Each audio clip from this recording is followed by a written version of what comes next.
Hey friends, welcome back to the Profitable Writer Podcast. If you're new here, my name is Kent Sanders. I'm an author and ghostwriter, and this is the show that helps you grow your impact and income as a writer. As I talk to writers, one of the most consistent themes I hear is that a lot of writers struggle with the business side of things. They become a writer because they love their craft, or they love the storytelling, or they just enjoy creating content.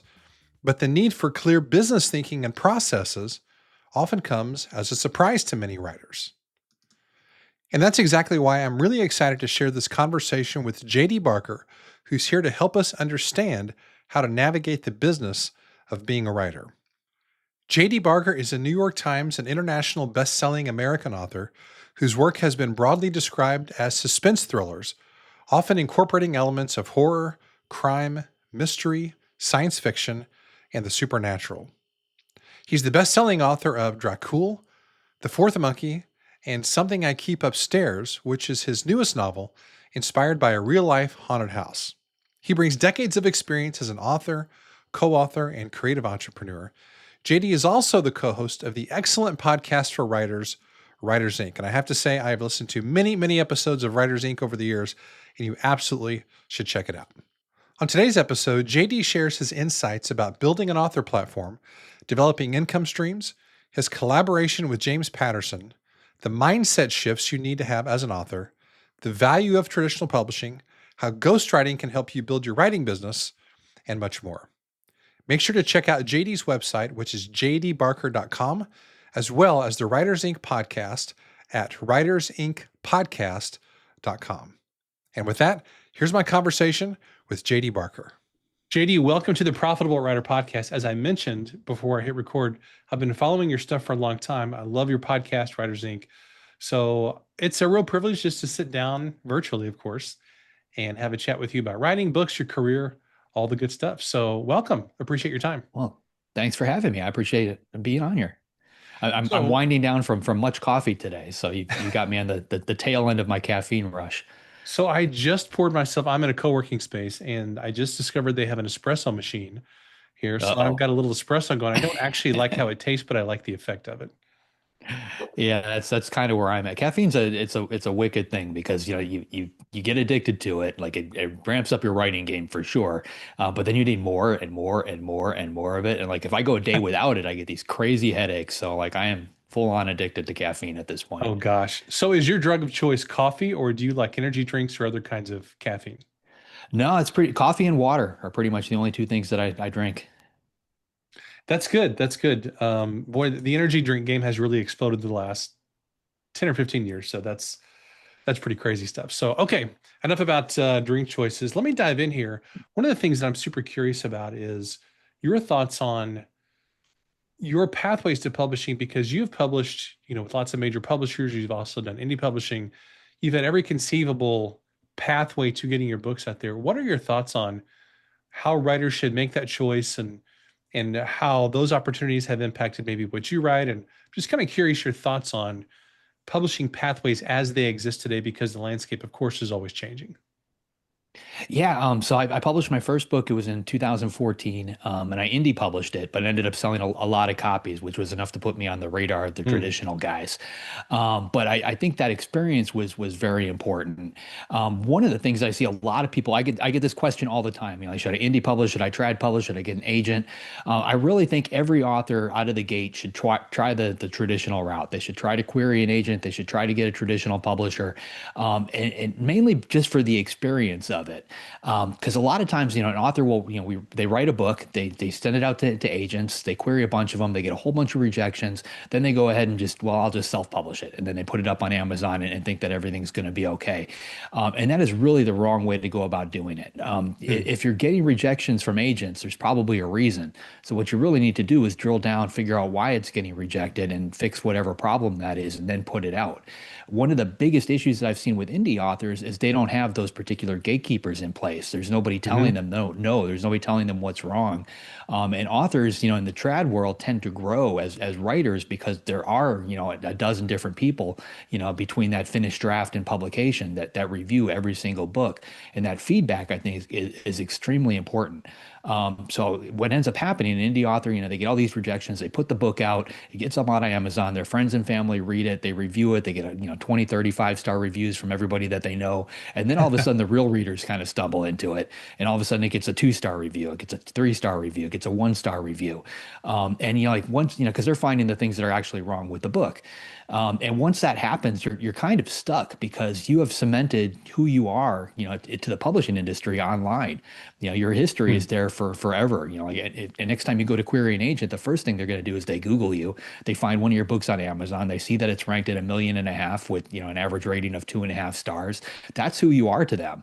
And that's what, how the editors see you. So like you have to, unfortunately in this world, you have to come out with a 5-star book out of the gate, I think, before you can really share it publicly. And like, it's important that you find some way to get there. If you go the trad route, they kind of force that to happen because there's so many people involved. Hmm. The best of the best kind of rises. But if you're going to be on the indie side, you have to put those things in place yourself, whether it's alpha readers, beta readers, professional editors, all those things. You have to make sure you jump through those hoops. Because your competition isn't really, it's not other indie authors. Your competition is that book coming out of Random House. Hmm. Yeah, that really makes a lot of sense. Wow. What are your thoughts for authors? Let's say I'll take me, for example. At some point, I want to dip my toe into the waters of fiction writing. Currently, my main thing is a ghostwriter. I've got a few books of my own out there. And I see a lot of authors who have kind of what I would call a multifaceted career. They do maybe some client work, maybe some nonfiction, some inspirational stuff. Then they want to do fiction at some point. Does that really confuse readers when an author has their name on a bunch of different kinds of books? I don't even mean just genres of fiction, just nonfiction, fiction. Maybe if they're a ghostwriter, they have a with credit. I know a lot of writers who have that type of career, but my concern is always that it really confuses people when you have a bunch of kinds of different books out there. I'm curious your thoughts on all that. I really think it comes down to creating a brand. In the trad world, they really like they shy away from that. They want you to write that same book but different over and Sure. over again for 30 years. So if you come out with anything that's outside the box, everybody on that end freaks out. They don't want you to Yeah. do it. I saw a lot of that. I worked as a book doctor and a ghostwriter for 20 some years before I started publishing anything under my own name. So I worked very closely with editors. I saw this happen to authors. Authors kind of getting stuck in that particular thing. I purposely didn't want to. So I put things in place from the get-go to make sure it didn't happen. But the truth of it is, if you take a step back, as an author, you are selling a product. You're selling a widget. That book Hmm. is your widget, and it's all about branding. So I work with a guy named James Patterson. He Hmm. writes in literally everything. And one of the things that he taught me early on is he uses, the books themselves almost like a literary Pied Piper. He finds a segment of the world that's not reading his books, and he finds some way to break into that segment. So at one point, he decided I'm going to write a book with Bill Clinton. All of a sudden he's picking up all these people that wouldn't have read him, but they're familiar with Bill Clinton. A couple of years ago, he wrote a book with Dolly Parton, same Hmm. thing. And she's got a huge fan base. And recently he just announced he's writing a book with Mr. Beast, who's the #1 YouTube star. Like none of these things, if you were a publisher, if you told your agent this is what you wanted to do as an author, they would back away slowly and probably slam the door on you or hang up the phone or tell you not to do it. They wouldn't want you to do that. But if you step back and look at it from a business standpoint, that makes a lot of sense. Like you Yeah. can't sell your book to the same group over and over again and expect to expand. You have to find some way to expand your marketplace. And I've done the same thing. At one point, my Forum K series hit and did really, really well. And at one point I was told by my editor, my average reader is women 45 and over. So they wanted me to target that market. You need to write something for women 45 and over. I turned in a young adult book. And obviously pissed off a lot of people, but what ended up happening is all of a sudden, teenagers and 20-year-olds started reading my stuff. And all of a sudden I've got readers coming in from that segment and I'm hooking them all the way up into their 20s and 40s, 30s, 40s. They're sticking with me. So I'm doing the same thing Patterson did. Like I'm not reinventing the wheel. I'm looking at what's worked for other Hmm. authors and implementing that in my own business model. So that's a really interesting way to approach it because I know a lot of more creative artsy types. I probably identify as one of those as well on some level, where they start with a book idea like I have a passion to write this book or I want to write this kind of stuff, and then they try to find a market for it. But you're talking about really coming at it from the opposite point of view, which is, hey, I'm not serving this market. Wouldn't it be interesting to have a book to reach that market? How do you feel like those mindsets are different? Because one is more focused on, I'm going to make this thing that comes from my heart or my imagination, and then I'm going to find people to consume it versus, hey, there's a group that's not consuming my stuff. Let me make something for them. Can those two impulses coexist, or are they just completely different ways of looking at the craft or the business of writing? Well, I look at it again as a branding thing. So forget that you write books. Let's pretend that you make cereal. You're Kellogg. All of a sudden you've got the most popular chocolate cereal in the world. Everybody who likes chocolate eats your cereal every morning. So you've got this huge audience. But there are a lot of people that like strawberries. Now, do you force those people who like strawberries to eat chocolate cereal in the morning, or do you make a cereal that Right. includes strawberries? The business model itself like has been around since the beginning of time. And it's no different for books. I think authors need to approach it that way. So what if you have a book idea that doesn't fit a clear market? You have this book that's on your heart that you want to write, fiction or nonfiction, whatever it is, but you haven't really thought about the marketing stuff. What should you do with those ideas that don't really come from a business standpoint? It's just something you want to create, something that you want to see out there in the world. Do you approach that like a hobby and you don't really have a business expectation for it, or do you morph it into a business thing? How should people approach those things? Yeah, that can get a little tricky. So like I knew from the get-go, like I personally love horror. I've always wanted to write horror. That's what I read the most often. But my biggest sellers are the thrillers. So right out of the gate, I decided I was gonna, somehow work in both of those. So my first book was a horror Okay. novel, then I wrote a thriller, then I wrote another horror novel. I wrote a prequel to Dracula for Bram Stoker's family, then another thriller. So I purposely bounced genres. If you go to my Wikipedia page, the way we describe that, I think it says something like I'm a suspense author who may include elements of horror, may include elements of sci-fi, may include this, may include that.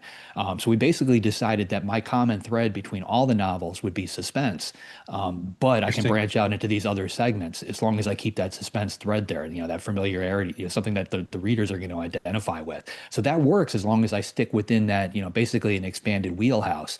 Now, if I wanted to write a romance novel, that's strictly a romance novel, that's not going to fly, unless I somehow find a way to incorporate suspense into it. So there's always stuff that's on the Outlander that I would love to touch, and I think a lot of authors would too. But if it's so far removed from your business model, sometimes it doesn't make sense. So you have to look at that. But that being said, if there's something you want to write, I think everybody should just sit down and write it. Like I have a list of ideas, and every time it's time for me to write a new book, I sit down with my agents and we go through that list, and they basically help me pick what I want to write. But like everything on that list is something that I want to write. Like I don't give them the ideas that are so far out there. It's because you have to be passionate about it, I think, to be able to get it down on paper. And if you're not, then the readers pick up on it. So it's a careful balancing act. Do you think this can also apply to authors doing fiction and nonfiction? In other words, there are threads or themes that come up regardless of whether it's fiction or nonfiction. I know that's probably a whole different beast than if you're strictly a fiction or strictly like prescriptive nonfiction author, whatever it is. But can that actually work when you have it's basically your brand, whether it manifests itself in fiction or nonfiction or whatever else? Yeah, I think it's easier to do with nonfiction just because you can establish what those boundaries are and you can stick Sure. with that thing. But it works in fiction too. But you have to be aware of it. I think a lot of authors approach this when they first start writing. They write a book that they want to read that doesn't exist. So they're creating this Right. this thing. And then after that book is done, then they start thinking about, well, how am I going to market this? Is there a market for this? If you're writing, Amish steampunk or something, like there might be 12 people out there that want to read it. How are you going to find those 12 people? From my standpoint, like I knew I wanted to hit bestseller lists. I knew I wanted to try and get the widest possible audience I could. So I study the bestsellers. I read them as a fan, and I go through and I read them as an author and from a business standpoint. Like, why does this work? Why does it resonate with so many different people? And I try to incorporate that. I study what's working.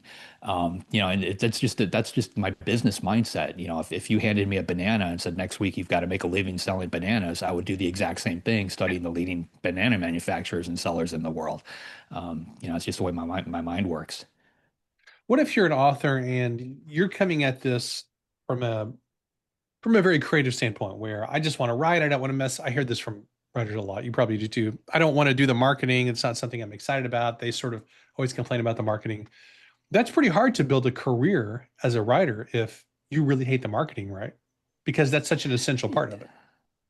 Yeah, and the thing is, everybody does it. Like if you watch a writer in a movie, like they write the book, they send it off to their agent, and then they kind of goof off for the next 6 months out of the year. They don't do any of that. But that's the only place that it actually that plays out is in the movies. Yeah, In real life, I know a ton of the big name authors, and they all work their butts off on the marketing side. Like Patterson is 78 years old. He just started a Substack account. Like he's incredible. not slowing down. Dan Brown, he lives down the street from me. His novel came out today. Like I shot him an email this morning. I have zero expectation he's going to reply to it because I know he's probably on a plane somewhere doing 10 different interviews all at once for that book. Yep. You have to hustle. I remember I reached out to Dean Koontz one time, and somebody had sent him, I forget which publisher it was, but 400,000 book plates to sign. For the front of his new book. It took him 2 weeks to go through all of them. And the guy Wow. literally sounded like he was going insane. Like he was playing, different soundtracks over and over. Then he narrowed it down to, I'm going to listen to Paul Simon. Then he just listened. I was just listening, or he was just listening to Graceland over and over. Then one song over and over. But for 2 weeks, he's signing book plates. And this is Dean Koontz. Like every author out there has to do these things. So as much as we may all hate it, like it's part of the job, and it's Yep. it's tricky, I think, for authors because we are primarily introverts. That's why we become writers in the first place. We want to be at a desk all by ourselves, lost in our heads. And when you flip that switch, you have to be able to put on a marketing hat and all of a sudden talk to the world. And it's difficult, I think, for authors to walk in both of those paths. Now I know that you mentioned ghostwriting a little while back. How do you feel like doing client work and ghostwriting and writing in that space? How did that help you do what you're doing now in terms of work ethic, productivity, marketing, business stuff? Just curious what things you have ported over from that side of your writing life into what you're doing now. Well, for me, it was huge because I basically started off working for newspapers and magazines when I was in college. It was, a side gig. I ended up working in finance, like that was my real job. But I would come home at night and I would work on these writing projects. And over time, it turned into this side hustle. People realized that I was very good at developmental editing and, just taking a manuscript that was half baked and turning it into something that could sell. And word of that spread. So, over years, that went from working with, colleagues that I'd worked with at newspapers and magazines to agents calling me and then editors calling me.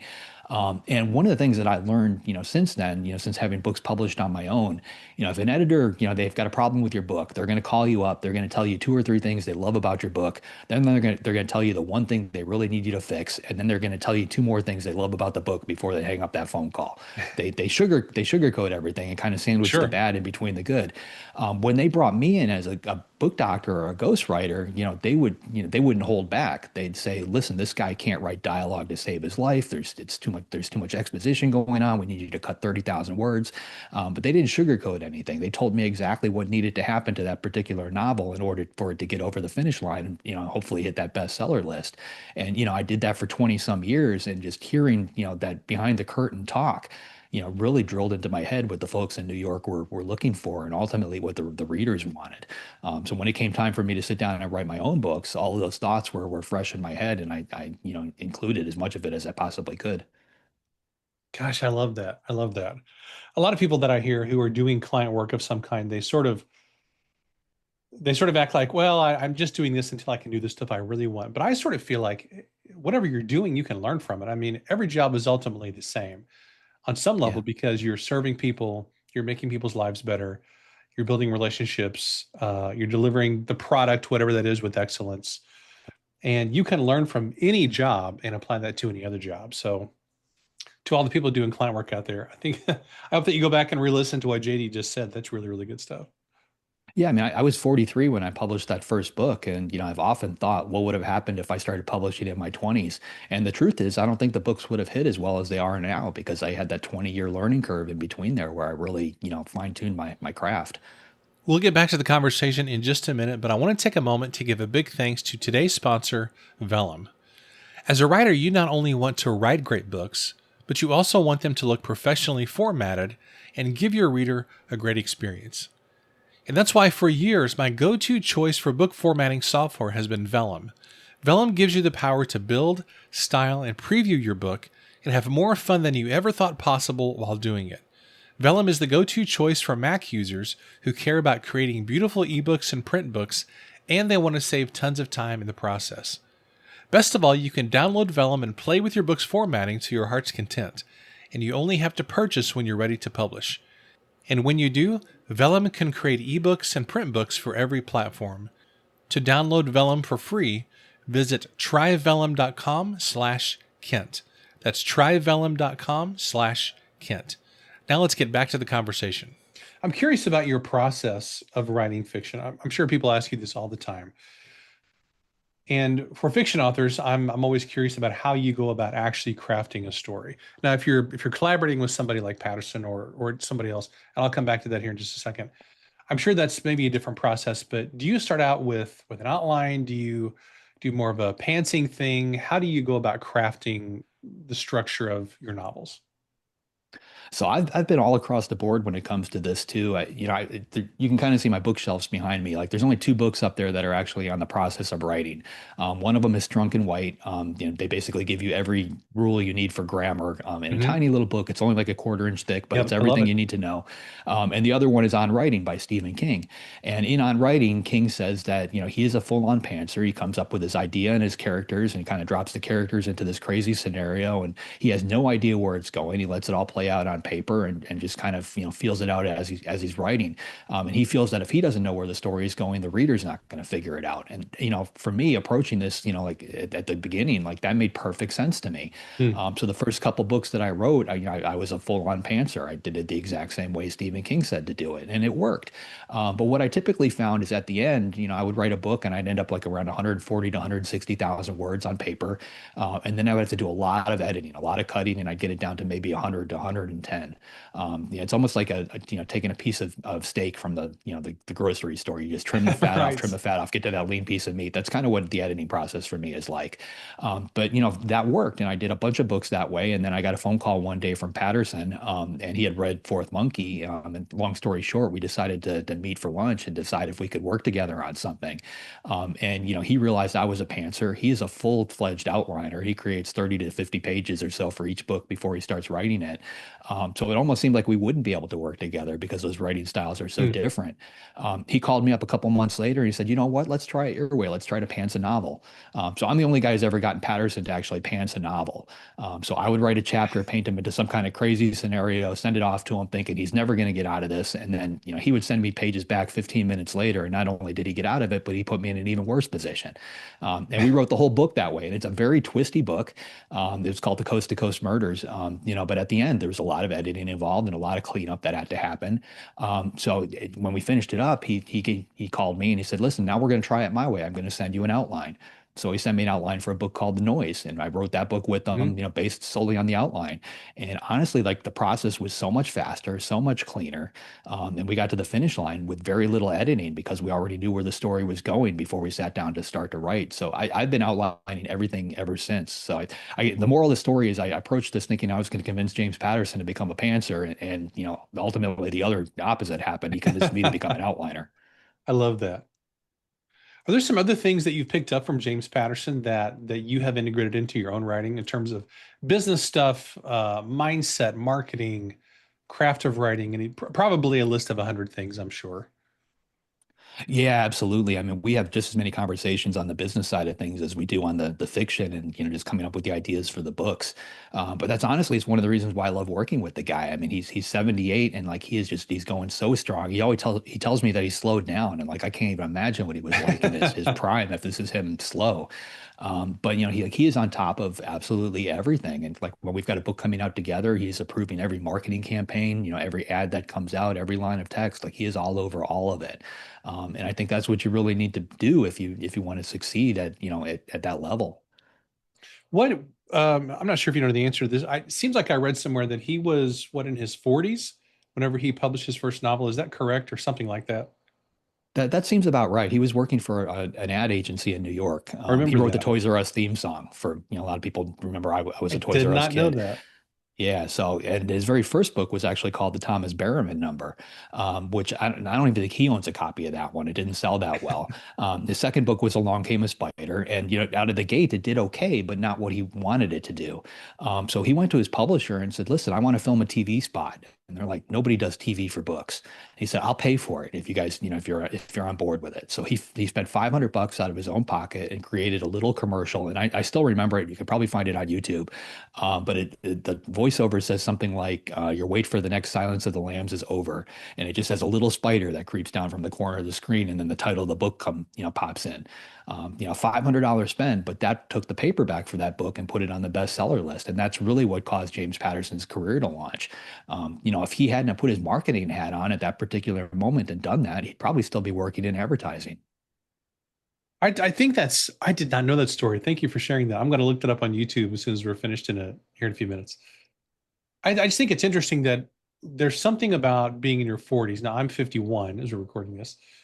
There does seem to be something about authors who really get their start a little bit later in life. Sometimes you hear about authors who they had their breakout hit in their 20s or whatever it was, or 30s. But for all the people who are listening who are in that midlife stage, can you give them some encouragement? Maybe that, hey, it's never too late to get started with this. Even if you feel like you're midlife and maybe you've gone through some stuff in your life, but they've always had these writing dreams. Yeah, it all happens around the same time we decide to buy a sports car and grow our That's hair out true. long. That's very true. For me, so like I got stuck, like I did exactly what I was told I was supposed to do. I finished up college, I got a degree, ended up working in the corporate world and behind a desk, got a house, got a mortgage, did everything that my parents had told me we were supposed to do as adults. I hated every second of it, and I was coming home at night working on these book projects, and over time I had 6 different books that hit the New York Times list that all came out with other people's names on the cover that I had ghostwritten. Hmm. So that gets old after a while. And number 6 hit Right. up, and my wife pulled me aside and she said, "Listen, I know you want to become a full-time author. Let's find a way to make this happen." But we were trapped because we had a big house, we had the mortgage, we had the cars, we had all the payments associated with that, and our lifestyle was expensive. Like we were spending between $10,000 and $12,000 a month just to live. So I couldn't walk away from the job that was paying those bills. But we wanted to make the writing thing happen. So she came up with this crazy plan. We sold everything that we owned. We bought a tiny little duplex in Pittsburgh, rented out one side to some tenants, and we moved into the other side. We downsized from 4,500 square feet to 800 square feet, Wow. and got to the point where we could live off of savings long enough for me to write that first book. It was a drastic move, but like I needed that. I needed that kick in the butt. I needed to know that there was no plan B. Like I had to succeed as an author, or I don't know what would have happened if I didn't. But like I needed that kick in the butt in order to make it all happen because I was comfortable. Like as much as I hated the job, I hated going in there every single day. I was comfortable in that lifestyle, and like making that change was scary. But I felt I needed to do that. So I talk to people all the time, that, they're working in a dentist office, they're working here, they're working there, but they really want to be X. Mhm. Life goes by too fast. You don't want to be, in a rocking chair on a porch somewhere thinking, what if, at 70 some years old, pull the trigger on it. Yeah, absolutely. I mean, if James Patterson is 78 and out there doing his thing, I don't know how old Dolly Parton is. She's around the same age, I think, She's one right? of those people where you can't tell. Like I've got no idea. I'm sure Wikipedia has it She's on there. ageless. Yeah, but she's got an incredible business sense. Yeah. If you think of every country singer that's, come across over the last 40, 50 years, how many of them can you name? There's probably, a handful. Um, and how many make it to that particular level? And it's no accident. Like she was very good at marketing herself, her brand, just like an author has to do. It wasn't just about the songs, it was about her image. It was about movies that reinforced the image. She's got her own theme park now. These are all things that, came to fruition because she decided to make them happen, and she worked hard at it. What is your feeling about, well, let me re-ask this question a different way. So Patterson has done, as a collaboration with Dolly Parton, or has that book already came out, didn't it? Or was it a couple of books? Yeah, that was out about a year or two ago. Okay, that's what I thought. I knew I'd seen that. So with Clinton, obviously you and Patterson have collaborated quite a bit. I think it's interesting how there's the idea of, okay, here's this person over here I'd love to collaborate with. Let's create something together. So it starts with the idea of collaboration and then figuring out what it is that you're going to create versus here's this thing that I have. Let's collaborate together on this idea that's already there. Do you think both of those approaches with collaboration can work really well, or do you have a preference as to how that collaboration actually happens? I think for me, because working as a book doctor and ghostwriter, I spent the bulk of my career working with other people. I was collaborating basically that entire time. So sitting down and writing a book by myself felt weird. And Hmm. every one of those projects kind of came together in a different way. I think if you're going to sit down with another author, like you've got a friend who's a writer, you're a writer, you decide you want to work together on something, it's probably best if you brainstorm an idea together and, it Yeah. basically becomes something that, is generated as a group, with the two of you, versus, one person walking in with 60% of it done. That happens, but it's typically a hired hand. Like when I was hired as a ghostwriter, a lot of times it was to finish those projects. Somebody had started Right. something and it was good. It was a great idea, but they couldn't get it over the finish line on their own. They needed a hired gun in order to do that. So both of those things are viable pathways. Yeah, I love that. Really love that. How does it typically work with collaborations in traditional publishing? Do people typically have their own agents and then the agents figure out the money side of it and the contract side of it, or do you directly work with your collaborators figuring that out, or can it work any of those ways? It just depends on the situation. Yeah, I mean, every situation is different. I mean, if you're going to write a book with a friend who's a writer, chances are you can, submit that. You're going to work out some type of 50-50 split. Mhm. And that's going to, be handled by the agents, by the editors and the publishers. And you're not going to really have to deal a whole lot with that. In my world, I've got a lot of co-authors that I've been bringing in on my own line of books through Simon and Schuster. I'm doing all of those as work for hires, mainly because the accounting of working with a co-author is a nightmare.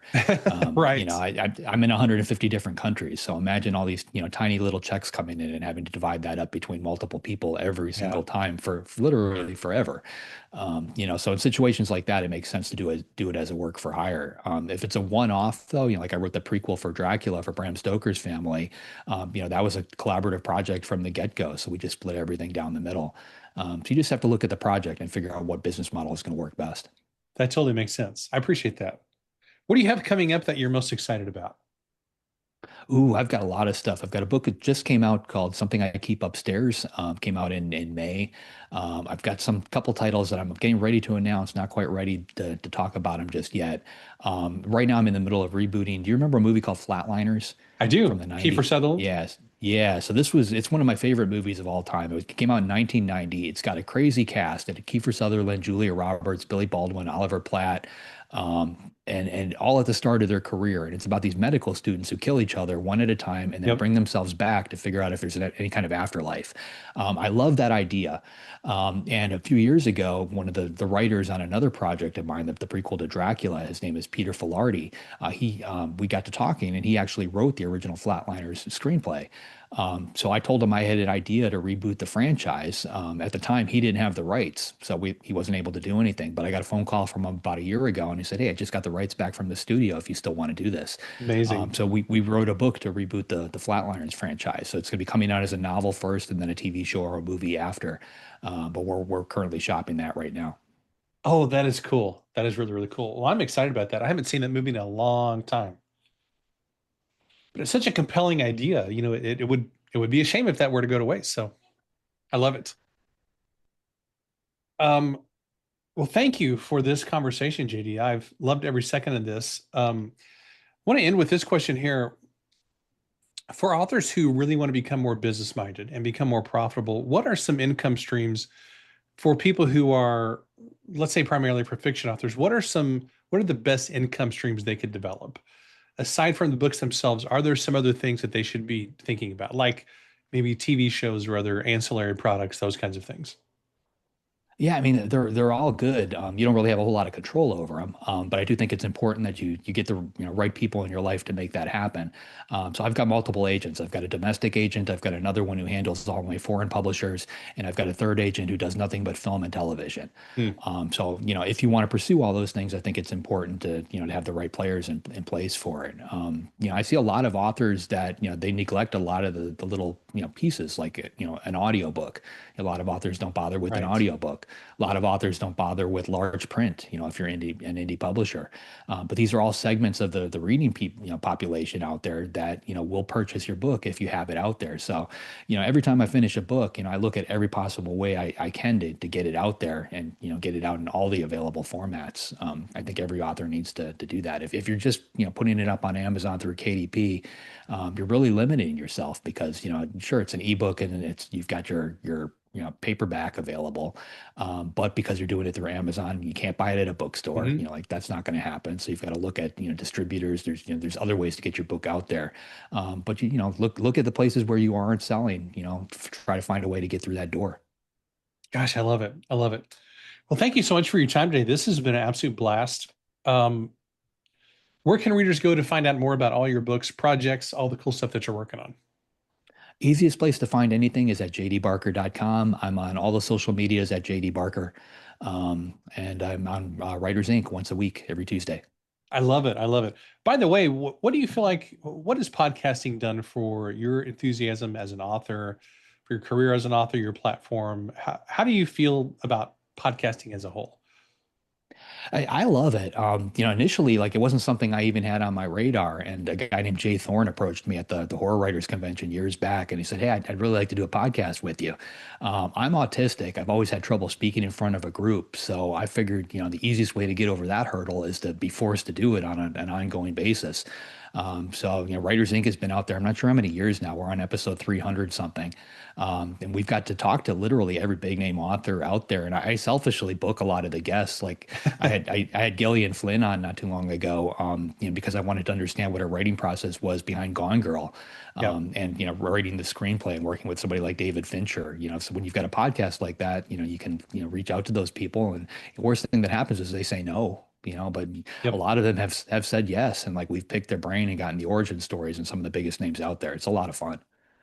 I remember I binge listened to a bunch of episodes of Writers Inc. This has been a couple of years ago, um, on a road trip. I forget where I was going, but I was driving through a bunch of little towns, and I just was thinking, man, I just love these episodes. They're so good. So great job on the podcast. I appreciate all that you're doing to add to the author community and add so much value. So, and thanks for being here today.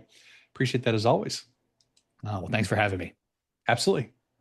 Thanks again for joining me for another episode of The Profitable Writer. And many thanks to JD Barker for sharing his wisdom and insights about the business side of being an author. Make sure to check out JD's site, jdbarker.com, as well as the Writers Inc. podcast at writersincpodcast.com.